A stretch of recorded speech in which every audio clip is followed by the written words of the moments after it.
Audience feedback demonstrates what the target audience want throughout the process and gives me information about what parts of the short film I need to change and alter.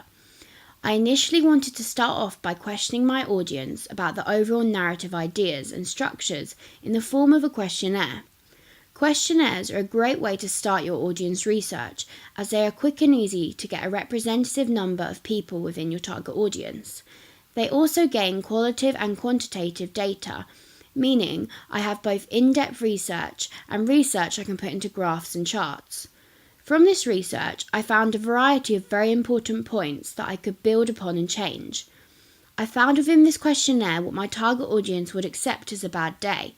This allowed me to adapt my ideas to fit what they would class as a bad day, including Mondays, waking up early, tripping over in public, and embarrassments within school.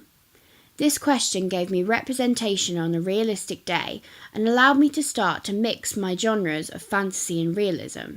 I also asked about some scripted parts of my short film, including if the audience would like to see any more dialogue. From this question, I found that dialogue is more important to the audience than sound effects, and this allowed me to have a varied amount of both sound effects, dialogue, and overall audio sound. Overall, my questionnaire helped me to develop my narrative structure and storyline, while still looking at other production features, such as dialogue, character development, and subgenres. When focusing on my ancillary designs, I wanted to have some audience feedback when it came to my posters, as I didn't know what poster structure I wanted to create, despite doing prior research into poster designs such as Sliding Doors and Groundhog Day. I decided to use a simple tally to complete this audience research. I wanted a simple decision on what my audience wanted best, and a tally was the best way in which to get this information. The results I gained were not as clear as those from my questionnaire, as there is a split decision between two different poster designs. This made it more difficult to make a decision, as I had the final call to pick one of the two posters I thought was more effective, which is not the main objective of audience research. My last use of audience research was a focus group. This was a small select group of participants watching my first edit. This was a great way of gaining in-depth qualitative data that presents clear patterns and opinions of my audience. I gained a representative group of my target audience, ranging in the ages of my overall targeted group, and asked them a variety of questions about their opinions.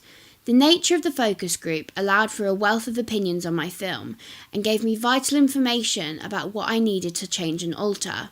These opinions were voiced with many detailed conversations on a variety of different factors that affected the overall film, including audio, titles, shots, and narrative. I changed a variety of things due to this focus group, including the harshness of audio in the beginning of the film, when my focus group believed the music was too abrupt. I also gained insight into the title movement at the beginning of the film. They believed it was too fast when the animation went off the screen. They also voiced a need for a reaction shot when the main protagonist first discovers that the watch can move through time. My narrative became much clearer due to these changes, and the overall story structure created many new ideas for my new situations, which created a better, more creatively aspiring piece of media.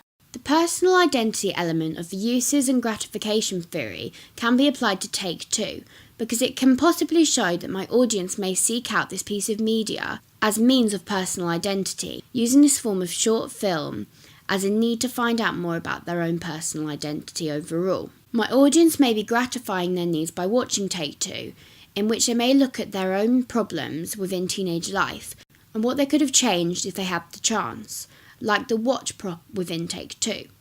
This can be seen in other short films with an aspect of fantasy, in which the content has some background moral or context that make the audience reflect on the narrative of the film. This audience feedback influenced my work massively overall. I wanted my target audience to be entertained by my short film, but also relate to its storyline and locations. With the help of my target audience, I could pick a variety of situations and new narrative influencers that created a more engaging short film.